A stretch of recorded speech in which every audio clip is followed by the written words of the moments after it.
Good morning mga ka-farmers. So for today's video ay nandito naman tayo sa aking farming pipino. So ito po ay nasa 34 days na. So meron na tayong first harvest dito ngayon. Yan, pero bago po natin yan pitasin mga ka-farmers, so magtatanong muna ako doon sa palengke kung magkano ba ang kuha nila ng per kilo ng pipino dito sa aming lugar. So yan po ay pipino natin, yan po ay Legacy F1. So ang pipino ko na ito ka-farmers ay isa lang itong backyard garden, pero nasa 3 sachet po ito. So 3 linya din.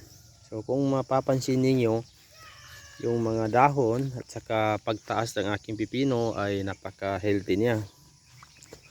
Siguro ay dahil doon sa gi-apply natin ng abono, dahil ito ay hindi natin tinipid na pakain ng abono. So katulad din ng last na video ko mga ka-farmers, gumamit din ako ng 3 klaseng yara, Winner at saka Nitribor at saka Tropicot yara, at pang-apat po ay urea. So ang timpla ko ito ay kalahating lata ng sardinas. Tinunaw ko siya sa tubig na 16 liter. So ang application ko kasi dito ay tubig, tinunaw siya, then kada isang puwit ng pipino ay sa unang apply ko ay lata po ng sardinas, pero ngayon ang ginalagyan ko na lang ng tubig ay condensed na. So anyway, ito ay nakadepende rin sa diskarte ng bawat farmer. So itong pinapakita ko lang sa inyo ka-farmers ay isa rin siguro ito sa resulta ng ginamit kong abono. So tignan nyo, napakaganda ng bunga niya. So marami, kung naparami ko lang siguro ang tanim ko na ito ay naka-jackpot tayo siguro. Kaso lang may area ko dyan na bakante, hindi ko tinaniman lahat ng pipino dahil akala ko hindi ako makapagbuhay ng ganitong pipino na napakaganda. So tungkol po naman sa pruning, nag-pruning din po ako dito ng mga 3 dahon niya, 3 talbos. So ginatansya ko lang na makapabunga ako sa taas konti. Ito po yung ka-farmers. So yan yung mga dating talbos dyan sa baba. So ginamitan ko yan ng gunting para ang purpose natin dito tayo makapagbunga sa taas. So ganun naman ang purpose ng pruning. Pangalawa ay nakapokus tayo sa magandang bunga. At kagandahan pa ng pipino mga ka-farmers ay madali lang po siya maani. So nasa mahigit 1 buwan lang makaani ka na. Kasi ito pang short term crop lang ang pipino. Kung meron kayong mga area na kahit mga 200 square meter to 300 ay pwede sa ganitong farming.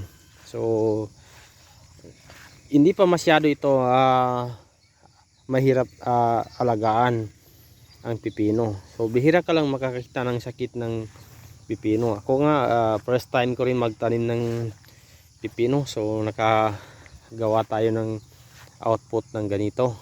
So yun lang ang kagandahan ng pipino. Hindi katulad sa mga ampalaya ay masyadong matrabaho at saka maalaga.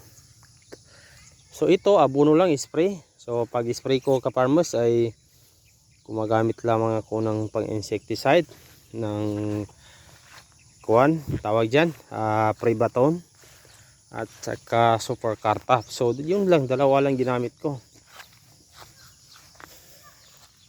So malalaki na ka-farmers yung bunga niya. Kaso lang magpunta pa ako ng palengke, magtanong ako kung sinong magkuha, pila ang kilo niya sa kuha niya bago ko pitasin. Kasi itong mga first harvest ko ay siguro marami na ito, nasa 5 to 10 kilos lang. Kasi konti pa lang yan. Pero hindi naman natin pwede isabay yung mga maliliit pa dahil pag lumaki masyado yung bunga niya, hindi naman nila kukunin pag oversize na. So hindi nila tanggapin yan. So yan po mga ka-farmers, si-share ko lang sa inyo kung maganda bang magtanim ng pipino. So ako nasubukan ko na. So dati nakikita ko lang yan sa YouTube, ganyan. Ngayon sinubukan ko. So okay naman. Walang problema. Ang importante lang meron kang balag at saka may pagkukunan ka ng ganito, twine. So magbili lang kayo sa palengke, depende na sa inyo kung anong gagamitin niyo. Pero sa akin observation ay ang pipino madali lang buhayin talaga ito. So ito lahat ay direct seedling po ito. Direct po sa lupa. Hindi po ako gumamit ng seedling tray o anuman seedling preparation. So lahat po ito ay direct na sa lupa. So seedling tray. Sa lupa na lahat, hindi na naka seedling tray. So madali lang mag-alaga ng pipino. Yun lang ang masasabi ko sa inyo. Hindi katulad sa kamatis. Medyo mahirap din ang kamatis.